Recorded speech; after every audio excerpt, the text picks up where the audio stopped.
Hello and welcome to part 6 of the Well Done Foundation series. So far we've been following the progress sequentially as they monitor and then plug these abandoned oil wells. But today I want to take a look at another couple facets of their mission, namely education and community involvement. And that's really exemplified by what happened on Thursday night while I was there, the grand opening of their new visitor center in Shelby, Montana. To talk about how they got to that point and what that community involvement piece looks like, let's hear first from Stacy. We needed a space to have offices, and we wanted to start explaining to people what's going on and the situation. And we wanted a visitor center or an educational type center where we can bring people in, show them what's going on, give them a little background on why this is so important. And we also wanted to do something for the community, because I feel like if you go into, especially a small town, you need to give back. And I think the education is the most important, because I don't think very many people know what is going on and how important it is to clean up the air and how it's important for the future generations. Well, I tell you, we're overwhelmed by the support tonight from the community, and today was the grand opening, the big reveal of our Project Visitor Center here in Shelby, Montana, part of the Well Done Foundation's Give Back program to the community. And this is really meant to be a place for people to come and learn about the oil and gas industry and the history here in Toole County, to learn about our projects, what we do and how we do it, and get them interacting with us in this project. Because this is always meant to be something that is for the people and that they're able to participate in, whether it's being a volunteer here in the visitor center, being a volunteer with us out in the field. There's lots to do, and we want to make sure that everybody feels like they've got something that they can be a part of. I think, and watching people come to this visitor center and seeing these artifacts and neat pieces of history that Curtis has found out in the oil field, or, people in town have had in their garages. So it's, neat to learn about the history of the oil boom up here. In the 1920s, it was a big part of this area. Everyone's well aware of it and pretty connected to it. And also is they care about what happens now that they're aware of what these wells have been left open or need to be sealed off. It's nice to see the community excited about doing the right thing. So one of the attributes of the visitor center has been the historical items from the period or the era, if you would, here in the Kevin Sunburst oil field. And one of the things that's been exciting for me has been to interact with some of the operators and some of the folks that have been in this area for generations and generations, and involve them in the project by asking them to provide items for us that we can display here in the visitor center. And I think you saw tonight a lot of those folks actually showed up today, and it's a way to engage those folks at a level where they're invested in our project. And even tonight we had more people approach us about bringing additional items in, and what a great way to, like I said, get people engaged at a personal level in our project. And it's really important to be able to share that history with the community and with those who are going to come and participate in this project literally from around the country. Listening to my dad's talking about Dynamite Charlie, and they had, and it was handed down. This is how he would go and blast the, places that they were going to drill for oil and gas wells, and all these pieces have such history. It's neat to see them come in and talk about it and then learn, what Curtis and the foundation is doing with Well Done to make it better for our children in the future, to restore that farmland, resurface those areas for livestock or native grassland. It's really neat to see it all come together in full circle. It's great to see this project working so hard on cleaning up this part of Montana. But it's also nice to see how it kind of brings focus to something that's, I feel, really emblematic to this area of Montana. I know for me, the pump jacks, when I'm out here, that's like the first thing I think about when I come to this side of the mountains in Montana. So it's kind of cool being in here in the showroom and seeing all the photos and all the history. And I look forward to what they do in the future. The way the gallery came about is Curtis takes such beautiful photos and he can capture the essence of the oil field and what is going on with these wells. Exposing others to them to see, show people how beautiful this area is and the damage that these orphaned wells are causing. These individual touch points in the visitor center are fantastic. But as we saw out in the field, there's a broader level of engagement with local crews, local recycling, and the Montana Board of Oil and Gas. What's exciting about our projects, and we'll use the Northern Montana project as an example, is that this is 100% Montana made. Made in Montana, we employ Montanans. This is our own stimulus package. We're the coordinators of the work. We're the ones that facilitate the activity. Similarly act as a general contractor, if you would. We take all of the financial responsibility for this, and we go out and we hire local crews. And I think that really helps us to maintain that connection with the community. We can do what we do best, which is identifying and monitoring wells, and we use those professionals in the oil and gas industry to do their work. And it's been a great model that we're employing not only here in Montana, but in Kansas, in Colorado, and California. The Well Done project is brought, helped us maintain jobs here, in the downturn of the industry. So it just, between what other well work we do, we can also keep everybody working doing this.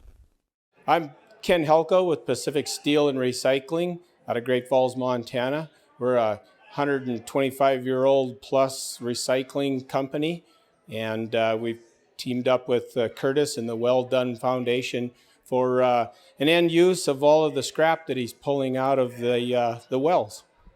I'm Randy Annis. I'm with Pacific Steel and Recycling as well. I run the yard here in Shelby, and I work with Curtis when he brings the scrap iron into the yard. I get him unloaded, and then I prep the material so it can be sent out to mills and whatnot to be melted down into new scrap or new steel. I'm Jacqueline Howe with Pacific Steel and Recycling. I work in the accounting department at corporate, but I also work with Randy here in the Shelby office. Curtis kind of got in touch with us. We've done some projects before in the rail service business here in Shelby. So he was familiar with our company, and we're in the recycling business. So he knew our industry, and that's how he reached out to us. This is really Curtis and Well Done's project. We're just pleased to be partners as a downstream resource where the scrap metal can be recovered and handled and properly recycled.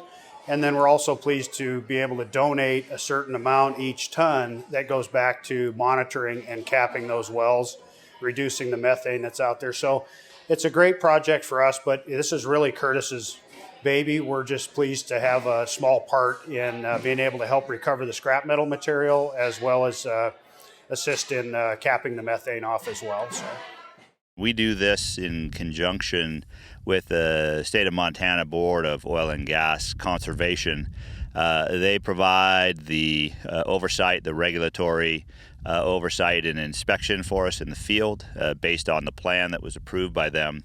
About 6 months ago, the Board of Oil and Gas officially endorsed the Well Done project. Their exact words that our emissions are specifically aligned. And that it wasn't a conflict of interest, but it was a concert of interest. And so, and we found that that partnership, that public-private partnership, has been very strong, and they have definitely held up their end of the bargain. So a case in point is that when we applied for the permit to plug and abandon this well, once we got our donor, Joel Citron, on board, It literally took less than 10 days to have a permit in hand. And so we want to say thank you to them for their support and endorsement of our project. And we're super excited. He doesn't just call somebody up and say, this is what I'm doing. He gets to know them. Last year he was combining with a farmer for 4 or 5 days, helping him out. And it's personal. It's a passion. Doing the right thing and leaving some sort of a legacy. You know, we all, I think, as human beings want to do something where we leave our mark, no matter how small it is. So this is the mark he wants to leave, and it's a good one, you know, and he knows what he's doing, and he's taking the time, he's meeting the people, he's creating relationships, and he's in the community, and it's simple. One well at a time. It's neat to help them on the finance side of things. I've had a lot of experience with QuickBooks and having my own business in Bozeman for 8 years. So it's nice to offer my services to help them. You know, individual donations are what's helping seal as well. So getting on the website and donating to that is what's helping fund that. And all of those funds are being channeled into the equipment and staff needed to get these wells sealed up. And it's one of the few things when you talk to somebody about it, they are intrigued because that's something that hasn't been brought out to the surface yet. When we found this center, I said, you know, this would be perfect for the gallery and your artwork, and hopefully we could sell these prints that will be 100% donated back to the Well Done Foundation, and hopefully we can start building. Because you got to start somewhere. And we are starting from scratch, and we've had some great private donations, which is super important. One of the exciting things about getting involved with the Well Done Foundation is that you can literally send in $5 as a donation. You can get a corporate donation. You can adopt a well, or you can come out here physically and help take the landscape back to its original place. So we're hoping to involve young people and different people from all around the area if they'd like to come out and see it. We have a really nice way to walk through a visitor center and get more education about the well process. We'd like to help with school children and just for everyone to be involved at whatever level they can. And with the event tonight, it was really cool because people came up to us and said thank you for bringing life back into our little town. So that was a really cool thing. I wish them great success. Look forward to it. You know, I look forward to see what happens moving forward. It's good to have them here in town, and leaves things better for the future. So I'm in awe every single day. We spend, 10, 15 hours on this project, and we go home just happy that we did something and that we're hopefully making a change for the future. And there's a lot of wells to be closed. There are a lot of orphaned wells left, 3.2 million in the US and probably millions more globally. But the good news is that this is something everyone can agree on. If a well is no longer producing, there's no reason to have it venting methane and hydrogen sulfide into the air. No one thinks that's a good idea. And the question can be debated about whose responsibility it is, the original well driller or the final owner or the state or federal level. But the point is that as those debates take place, the wells aren't being capped. And Curtis and the Well Done Foundation have taken the bull by the horns and said, we're going to take the responsibility and we're going to cap as many as we can. And I find that incredibly admirable. And even though we were just doing one location near Shelby, Montana while I was there, they've started operations in many other states and really want to expand this. So instead of the 3 wells they've managed to cap this year, even in the face of the COVID delays, that next year maybe it's in the 20s, and then scale from there with more and more programs across the country, into Canada, and who knows where. But the big takeaway is they are taking action, and the outcome of that action is better air for all of us. So, as you heard earlier, there are a lot of ways you can support them, either as an individual or on the business level, if that's something you're interested in. I'd like to thank you for watching this series. I hope you found it as informative as I did, going through the process and learning the different steps about a world I frankly didn't know existed. As of now, this is the last planned episode in this series. I might do a Zoom call recording with Curtis and other board members if there are a lot of questions or things people feel I may have missed. I'm happy to do that and may do that in the coming weeks. Then in the spring, I'm planning on another road trip out to Montana with my family. And in that trip, we'll be visiting this site to do kind of a checkup, see how things are going, how the progression is, see how that land cleanup went, and then maybe see any new sites that they're working on at that point. Outside of this playlist, I'll be documenting my trip back home from Montana back to Minnesota in an EV. And during that, I'll be reflecting on the project, our oil consumption overall, and that theme of responsibility. But that's going to be a lot of my own personal opinions, and so I thought it best to keep separate. But if you're interested in that or some of my other road trip adventures, feel free to look around my channel for other playlists or other videos related to EVs. Again, thank you for watching. This was an incredibly inspiring week for me, and I know it's not going to be the last of my involvement with the Well Done Foundation. I'd also like to thank Zach and Jesse from the Now You Know channel for sending me on this assignment that I never would have found on my own, but I'm incredibly grateful I did. And I know on their channel, they're going to be doing some other things with the Well Done Foundation moving forward too, so hopefully we can get more and more of these wells capped. Thank you for watching, have a great day, and I'll see you later.